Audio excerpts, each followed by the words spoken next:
L'être imaginaire. Il s'appelle Jérémy de la Salle. Il a 25 ans, est français. N'a aucune religion. Va là où le vent l'amène. C'est un baroudeur qui aime marcher. Il erre sans but. Marche, marche et arrive à une heure matinale dans un bourg situé quelque part à l'étranger. Et il découvre le lever du soleil, magnifique, l'ombre et la lumière, sur les montagnes, sur les collines, avec ses nuances de couleurs, comme un arc-en-ciel. Et pénètre dans un souk et perçoit des odeurs, telles que les épices et ces petites échoppes qui vous vendent poissons et viandes séchées, et ces effluves de parfums, de thé, et ces tissus, ces multitudes de couleurs. Et on entend au loin des cris, des clameurs. S'approche de la foule, et une vente de billets pour une tombola. Réticent au début, achète un billet, puis deux, trois, perdu. Mais il ne se savoure pas vaincu. Reprend un carnet entier, mais au tirage final, il a tout perdu. Désorienté par cet échec, il part dormir à la Belle Étoile et rencontre un habitant. Ce petit vieux accepte de le loger.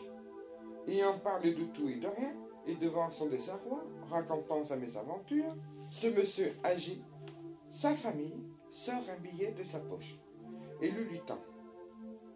Tout gêné par ce geste, le prend et découvre que c'est un voyage au bout du monde, tout frais payé. Il vit en dehors de la société et aime sa vie de nomade, mais il va se laisser guider par ce cadeau inattendu et voir comment vivent les êtres humains normaux. Après des péripéties, le voyage a été très long.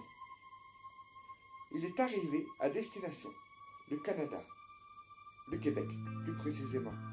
Un peu perdu parmi la foule, par l'agitation autour de lui, s'arrête dans un bar, boit une spécialité du Canada, une bière, la pisse de caribou, qui se trouve être excellente. Demande son chemin pour aller voir les chutes de Niagara, qu'il peut voir depuis un bateau, qui l'amène au pied des chutes. Très impressionnant.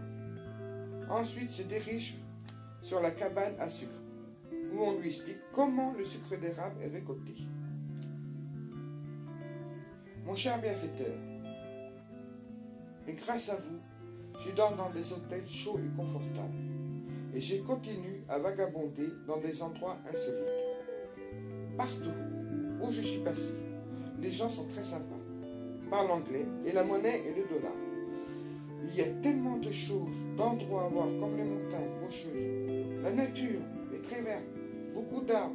Et à l'automne, la saison que j'ai choisie, il y a beaucoup de couleurs. C'est super beau, avec des nuances de rouge, d'orange, de vert. Des zones plates et d'autres avec des collines. Je m'arrête dans un restaurant. Je mange une spécialité, la queue de castor, qui ressemble à une grosse crêpe. Toujours avec du sirop d'érable et garni avec ce qu'on veut.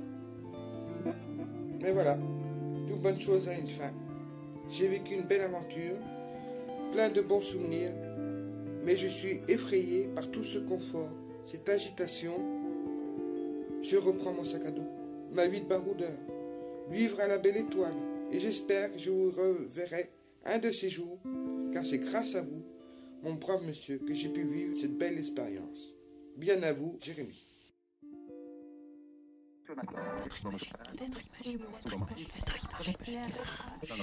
L'être imaginaire.